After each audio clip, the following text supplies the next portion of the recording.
أبيالدو وقرني مديني كرقاداي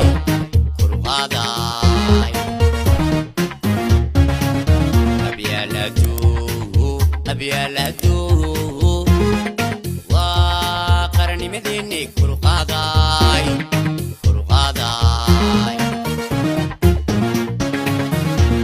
وتعقل يا سلطان وتقنع سينك تودا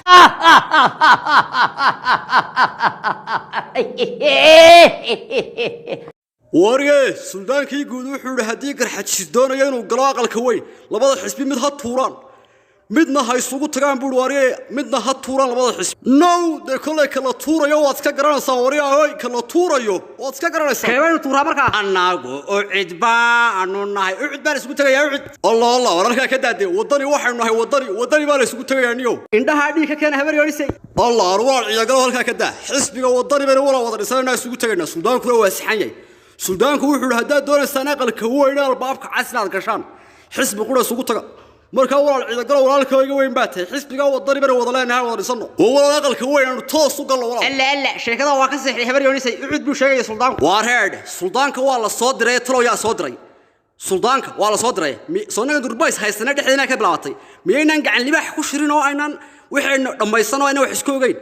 xilligan maxaa ku soo beegay ololaha miyaan dib isu qabsanaa doonaya talo suldaanku wuu saxan yahay siyaanadana u cidbaa marka haddana buur kale u fuula talo waa reed horta suldaanku sina waa saxan yahay sina waxaad moodaan la soo diray maxaa xilligan ololaha ku soo beegay meel dhexdeena ay ka istaaran tabana doonaya talo maya suldaanku run buu sheegaya siyaanadana u cidbaa sidii loo soo kala horeeyay u cid hala isugu shubo waar ma yaanu samaysana xisbi kale leeyahay wadcid almaana cid wadkeed xisbi leeyahay wadcid aanu samaysano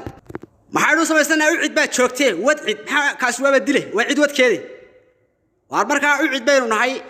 halka suldaankuna run buu sheegaya waar reed marka labadii qori qaniinaga oo yar miirsaday ma sheekadani waa sheeka jeegaameed iyo faj maxaa xilligan ku soo beegay ma waxa la doonayay inay dhexdeena ka bilaabato intaanu soo suranahay la naga hoos qaada baasha aqalka weyn waa la soo walaaqay saynu leenahay u cid baynu nahay wadani baynu nahay ba waqti u dhacaya aqalka weyn la galaya marka sheekadani waa faj iska fahma ama ay xisbi wadcid leha samaysano no wariya hadana fajida iska fahano wadani wada dhisano aqalka weyn gal maxaa ku jaban waarda ilaahay baa sameystay ciidagal u cid ma xirayo taa ku bishaaray roog baa ilaahay naga dhigay wadani aanu ku itaalo daa ciidagalna aanu u cid ku itaalo bulay u cid baa u cide marka maxaa xala intaad haysataan baa idinka hoos qaadaya dabad wareed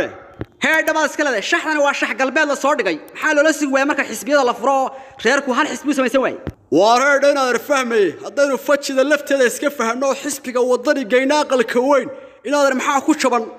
bal taa iga jawaabo walaal midma ku sheeganiyo saynu leenahay maxaa ku jaban aanu cidgeyno iyo aanu wadani ku biiray aanu cid ku biiray waqtigan ka dhacaya saasana baasha idinka hoos qaadaya anigu sheekadina fahmay garxista wargeed bixmaayo imikana waa idinka tagayaa federaalkaasaan xilu doonanayaa meeshaan u fahmay aqal weyn galimayne waa idin salaamaynta soo iswaasane war koole walaal waynu fahmanay war walaal koole waa naga taga war walaal balaag ciidagalo war hadduu doonto Tansaaniya haadeen oo soo xil baabkayga u cid baan nahay xisbi kale ka dilaacay wax la aqbali karo maaha أنا واحد ليه تبكي نبيش يسوي بدانا يسوي كده ولا بدي أحسبي سنة بيت وريد هذا كده دال وتكلم يقولش أكو قاعد سنة لكن هذا سنة هو ضل ولقي نصوب ميتان عد بفضل ده نصوب صار كان ميتان ويا خلافكم مو في عنا الخلاف ما يمكن لو يتوصلوا إيجابنا فيصل wadani waxay ahayd xisbi keliya hadday maanta kala sugeen ku xidhnow tooshka siyaasadda